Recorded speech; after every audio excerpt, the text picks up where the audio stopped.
বিমান বসুর ক্যাপ্টেনও কি মীনাক্ষী মুখার্জি? আমরা সেই জন্য এবার ঠিক করেছি সিট অ্যাডজাস্টমেন্ট করে বোঝাপড়ার মধ্য দিয়ে 42টা আসনে বামপন্থী দলগুলো এবং জাতীয় কংগ্রেসের সঙ্গে বোঝাপড়ার ভিত্তিতে আমরা লড়াই করব 42টা আসনে। নতুন করে যে জল আসবে, জোয়ারের জল, সেই জোয়ারের জলে সায়রা শাহ হালিমকে ওপরের দিকে তুলে দিতে পারে, যে দৃঢ়ভাবে সত্য কথা বলতে পারে। সায়রাও সত্য কথা বলতে পারে এবং সত্য কথার জন্য জীবন দিতে পারে, তাহলে তার প্রতি মানুষের সমর্থন থাকবে না কেন? আমি তো মনে করি বর্তমান যুব সমাজের কাছে যৌবনের জলতরঙ্গ তুলে আনবার জন্য মীনাক্ষী মুখার্জি ক্যাপ্টেন।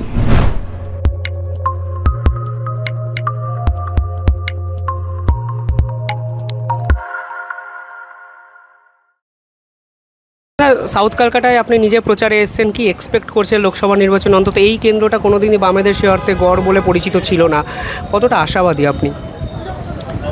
ব্যাপার হচ্ছে, কোনো কেন্দ্র বা কোনো ওয়ার্ডই কারোর কখনো পার্মানেন্ট গড় থাকে না। এখানে এই সাউথ কলকাতা কেন্দ্র থেকে অনেকবার জয়লাভ করেছে সোমনাথ চ্যাটার্জি, সাউথ কলকাতা থেকে জয়লাভ করেছে গণেশ ঘোষ। আর যদি আমি পুরনো ইতিহাস ধরি তাহলে তখন কলকাতার এরকম সিটের অ্যারেঞ্জমেন্ট ছিল না। কলকাতা ছিল 3টে পার্লামেন্ট সিট, একটা ছিল সাউথ ক্যালকাটা, একটা ছিল নর্থ ওয়েস্ট ক্যালকাটা, আর একটা ছিল নর্থ ইস্ট ক্যালকাটা। 3টে বরাবর 3টে ছিল। যখন 1954 সালে মেঘনাথ শাহ যখন দাঁড়ান বাই ইলেকশনেতে, তখন 3টেই ছিল।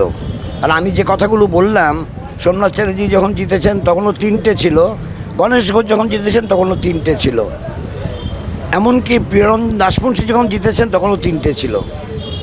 ফলে এরা যাওয়া আসা হয়েছে। এবং এই 70 নম্বর ওয়ার্ডে এখানেও ওয়ার্ডের কাউন্সিলর হয়েছিল আমাদের পক্ষ থেকে ওই বাচ্চু ডাকনামটা বাচ্চু, ও প্রত্যুষ কর, হ্যাঁ, এখন প্রত্যুষ জিতেছিল। ফলে এখন যে পরিবেশ পরিস্থিতি হয়েছে, এটা বাইনারি পলিটিক্স করে কমিউনিস্টদের, বামপন্থীদের পেছন দিকে ঠেলেছে। আমরা সেই জন্য এবার ঠিক করেছি সিট অ্যাডজাস্টমেন্ট করে বোঝাপড়ার মধ্য দিয়ে 42টা আসনে বামপন্থী দলগুলো এবং জাতীয় কংগ্রেসের সঙ্গে বোঝাপড়ার ভিত্তিতে আমরা লড়াই করব 42টা আসনে। এবং এই যে আমরা পরিকল্পনা গ্রহণ করেছি, তার মুখ্য উদ্দেশ্য হচ্ছে বাইনারিকে ভাঙা।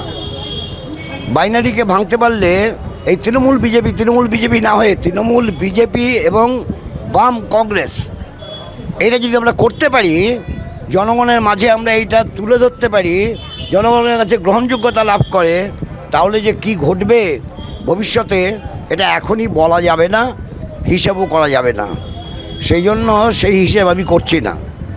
কিন্তু আমাদের প্রার্থী দক্ষিণ কলকাতায় বামফ্রন্ট মনোনীত, যে জাতীয় কংগ্রেস সমর্থিত কমরেড সায়রা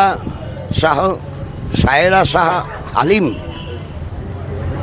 যে লড়াইটা দেবে, সেই লড়াইটা এখন সব বোঝা যাবে না, বোঝা যাবে আরও পরে। বুঝতে হলে পরেতে আজকে তো মাত্র 12ই এপ্রিল, হবে 1 জুন।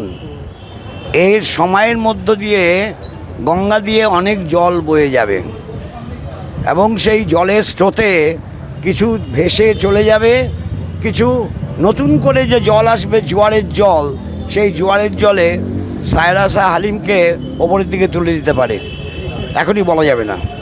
বালিগঞ্জ উপনির্বাচনে এই অঞ্চলে ভোট উল্লেখযোগ্যভাবে বামেদের বেড়েছে, এটা কি একটা বাড়তি আত্মবিশ্বাস? এবং প্রার্থী আপনার পাশেই আছেন, তিনি ক্যান্ডিডেট ছিলেন, কোথাও গিয়ে বাম পুরনো জমি যেটা হারিয়ে গেছিলো বলে দাবি করা হয় ফিরে পাচ্ছে, একটা কনফিডেন্সের বিষয় এটা?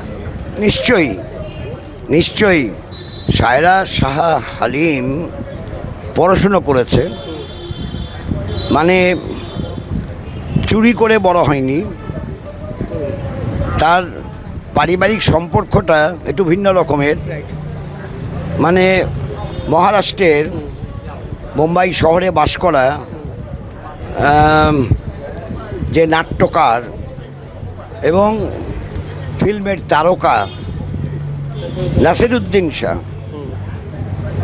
তার পরিবারের সঙ্গে সম্পর্কযুক্ত, অর্থাৎ ওর শরীরে দিস ওয়ে দ্যাট ওয়ে সেই পরিবারের রক্ত বহন করছে, যে দৃঢ়ভাবে সত্য কথা বলতে পারে।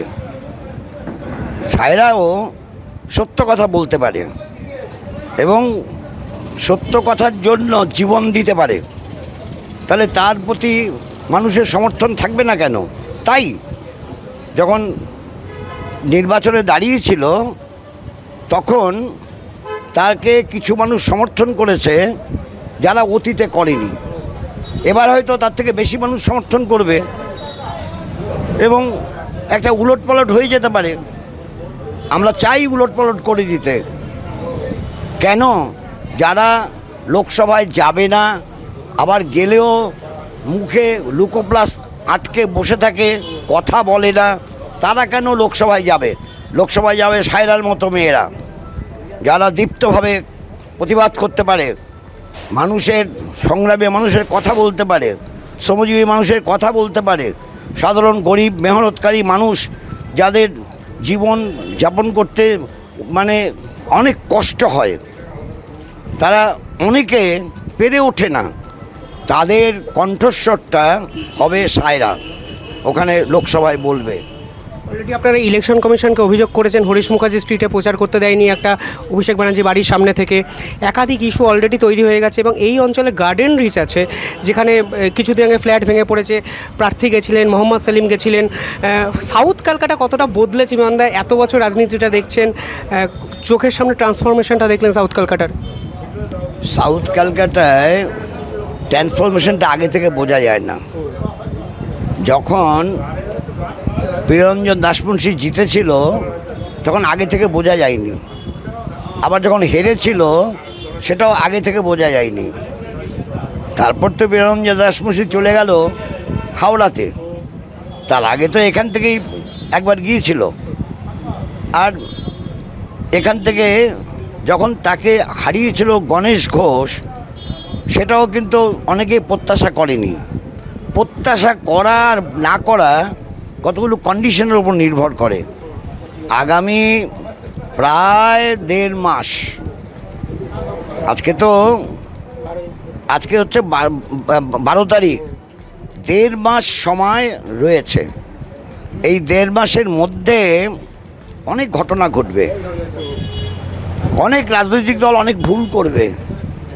যেমন আমি লক্ষ্য করে দেখলাম আমাদের রাজ্যের মুখ্যমন্ত্রী, তিনি যত মিটিং করছেন সেই মিটিংয়ে রাজ্যের কথাই বলছেন, যেন মনে হবে এটা বিধানসভার নির্বাচন।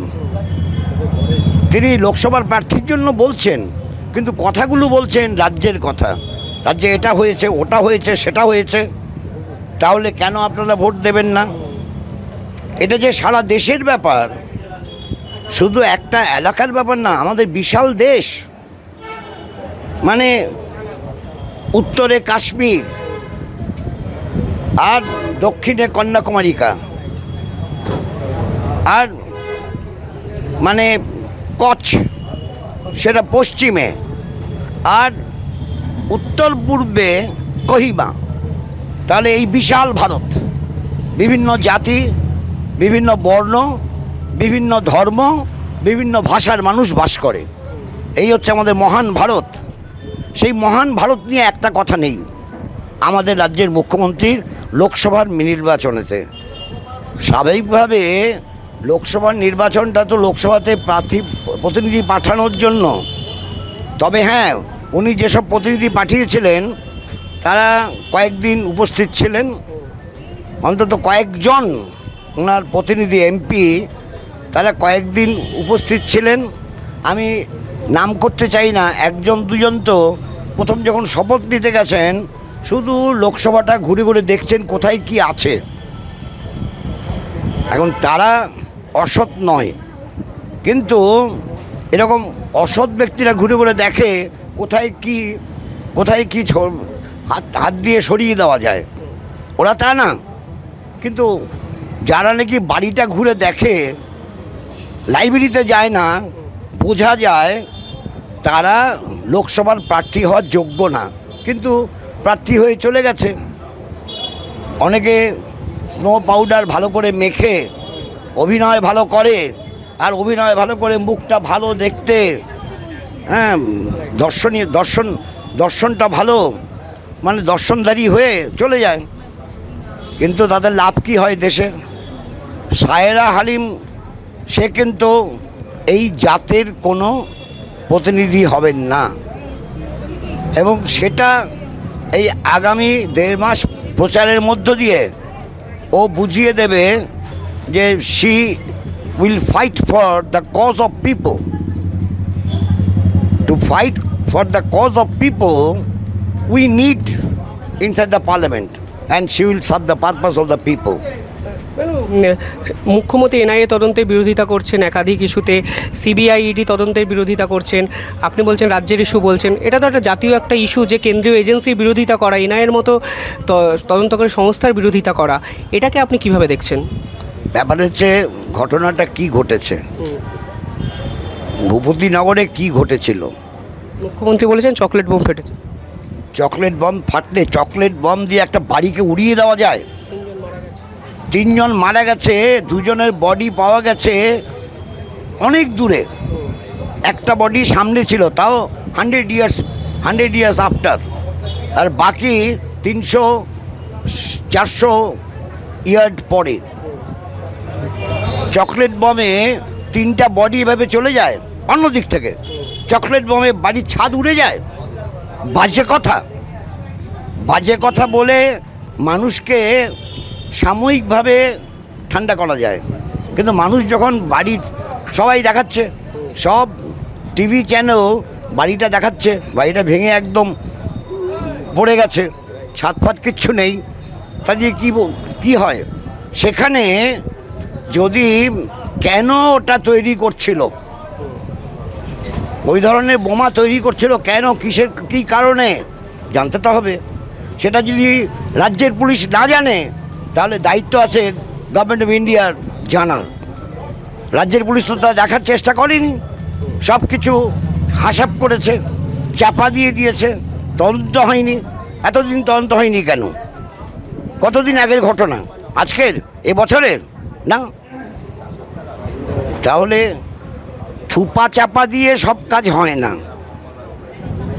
কারণ উনি কি বলবেন, যেখানে বসে আছি তার থেকে একটু দূরেই তো ভবানীপুর থানায়, সেখানে প্রথম সরকারের মুখ্যমন্ত্রী হয়ে সেই বছরই পুজোর সময় যাদের ধরেছে পুলিশ, তাদের 2 জনকে ছাড়াতে গেছে থানাতে, ওদের ছেড়ে দিতে হবে, চিফ মিনিস্টার বললে ছেড়ে দিতে হবে। এই তো যাত্রা শুরু হয়েছিল, সেটা এখন ফুলে ফেপে পল্লবিত হয়ে অনেক কিছু হচ্ছে, আরও কিছু হবে। তার জন্য মানুষের কণ্ঠস্বরকে জোরদার করতে হবে, সেটা আমরা করব। মুখ্যমন্ত্রী বলেছেন বিজেপি বিরোধী সব ভোটই যেন তৃণমূলকে দেওয়া হয়, একদম প্রকাশ্যে জনসভায় কালকে পরিষ্কার বলেছেন। বাজে কথা বলে লাভ নেই, কারণ বিজেপির বিরুদ্ধে তৃণমূলের বিরুদ্ধে আমরা লড়াই করতে চাইছি, বিজেপির বিরুদ্ধে তৃণমূলের বিরুদ্ধে, আর আমাদেরকে ব্র্যাকেট করতে চায়। একটা জিনিস কিন্তু বুঝতে হবে, আপনারা যেই চ্যানেলের মানুষই হন না কেন, যেই কি বলে ওই যে যেই পোর্টালের মানুষ হন না কেন, আমি একটা কথা পরিষ্কার বলতে পারি, রাষ্ট্রীয় স্বয়ংসেবক সংঘ, সংক্ষেপে বলা হয় আরএসএস একটা সামাজিক সংগঠন। তার রাজনৈতিক সংগঠনের জন্ম দিয়েছিল প্রথমে হিন্দু মহাসভা। হিন্দু মহাসভা যখন কাজ হচ্ছে না, তখন জন্ম দিয়েছিল জনসংঘ। একবারে নির্বাচনের আগের বছর, নির্বাচন শুরু হয় 52 সাল থেকে, 51 সালে জন্ম হয় জনসংঘের। তখন তাদের ছিল প্রদীপ চিহ্ন। এবং রাষ্ট্রীয় স্বয়ংসেবক সংঘ জন্ম দিয়েছে ভারতীয় জনতা পার্টি। এটাই সব নয়, রাষ্ট্রীয় স্বয়ংসেবক সংঘ জন্ম দিয়েছে টিএমসি। কংগ্রেস ভেঙে টিএমসি তৈরি করেছে রাষ্ট্রীয় স্বয়ংসেবক সংঘ। ফলে রাষ্ট্রীয় স্বয়ংসেবক সংঘের ঔরসে বিজেপি এবং টিএমসি, ফলে স্বাভাবিকভাবেই একটা সম্পর্ক থাকবে, সেই সম্পর্ক আছে। যার জন্য টিএমসি থেকে বিজেপিতে যাওয়া, বিজেপি থেকে টিএমসিতে আসা, এই তো সবসময় আছে। এটা সবসময় আছে কেন? এটা অন্য পার্টির ক্ষেত্রে নেই কেন? এটা বুঝে নিতে হবে। জন্মদাতা একই ব্যক্তি, একই সংগঠন। জন্মদাতা যাদের জন্ম দিয়েছে তাদের তো বোঝাপড়ার ভিত্তিতে চলতে বলবে। এই বাইনারি আমরা ভাঙতে চাইছি। তার জন্য বামপন্থী যুক্তভাবে এবং তার সঙ্গে জাতীয় কংগ্রেসের সঙ্গে বোঝাপড়ার ভিত্তিতে 42টা আসনে আমরা প্রার্থী দিয়েছি। এবং সেই কারণেই দক্ষিণ কলকাতায় সায়রা শাহ হালিম, তাকে আমরা প্রার্থী করেছি। এই বাম মোর্চার পক্ষ থেকে বামপন্থীদের সমর্থিত, বামপন্থীদের মনোনীত ও জাতীয় কংগ্রেসের সমর্থিত সিপিআইএমের প্রার্থী কমরেড সায়রা শাহ হালিম, তাকে মানুষ পছন্দ করবে এটা প্রত্যাশা করি, আজ হোক কাল হোক। আপনি একবার আমাকে ইন্টারভিউতে বলেছিলেন খুব অল্প বয়সে আপনি বামপন্থার টানে বাড়ি ছেড়েছিলেন, মায়ের কথা মনে পড়ে। আপনাদের যারা এখন প্রার্থী হয়েছেন, দীপশিতা, সৃজনের মতো তরুণ প্রজন্ম, এদের দেখে প্রবীণ তো আপনাকে বলতে পারি না, আপনি চিরতরুণ, তা সত্ত্বেও কীভাবে দেখেন আপনি এই ইয়ং এত ব্রিগেড উঠে আসছে বামেদের, প্রার্থী করেছেন আপনারা? আমরা সব সময় চাই যে তরুণ ব্রিগেড উঠে আসুক, মানে একেবারে কম বয়সে, একটু মাঝামাঝি বয়সে। সায়রা শাহ হালিমের কত বয়স আছে? ও তো মানে বেশি বয়স নয়, ও বাচ্চা মেয়ে না, কিন্তু বেশি বয়সও না। এরকম আমরা প্রার্থী চাই। কেন চাই? কারণ ভারতে এখন 43 এইজ পর্যন্ত, up to 43 age population, total পপুলেশনে ভারতের up to 43 age group, they are overwhelming majority, that is up to 73%. Up to 73%. This indicates India is a young people's country. And here lies the difference between India and China. China has become at present the old man's country. But India is a young man's country. যদি এটাই হয়, ভারতীয় জনগণের যে বয়সের অবস্থান, ইয়াংটাই সংখ্যায় বেশি, শতকরা 70-এর ওপরেতে, তাহলে আমাদেরও ইয়াংদের প্রার্থী করতে হবে, তুলে আনতে হবে। তাই আমরা করেছি, আমরা ইতিহাসের বিচারে সঠিক কাজ করেছি। তাই আমরা বলবো দক্ষিণ কলকাতায় এবার নতুন মুখ সায়রা শাহ হালিম, তাকে কাস্তে হাতুড়ি তারা চিহ্নে ভোট দিয়ে জয়ী করুন। বিভিন্ন জায়গায় আপনাদের কিছু অভিনবত্ব চোখে পড়ছে। আপনারা ক্যাপ্টেন মীনাক্ষী হিসাবে একটা ক্যাম্পেইন করেছিলেন, ভালো সাড়া ফেলেছে। বিমান বসুর ক্যাপ্টেনও কি মীনাক্ষী মুখার্জি? আমি তো মনে করি বর্তমান যুব সমাজের কাছে যৌবনের জলতরঙ্গ তুলে আনবার জন্য মীনাক্ষী মুখার্জি ক্যাপ্টেন। হ্যাঁ, আমি তো ক্যাপ্টেন বলছি তো, যৌবনের জলতরঙ্গ তুলে আনতে Meenakshi Mukherjee captain. Thank you দাদা।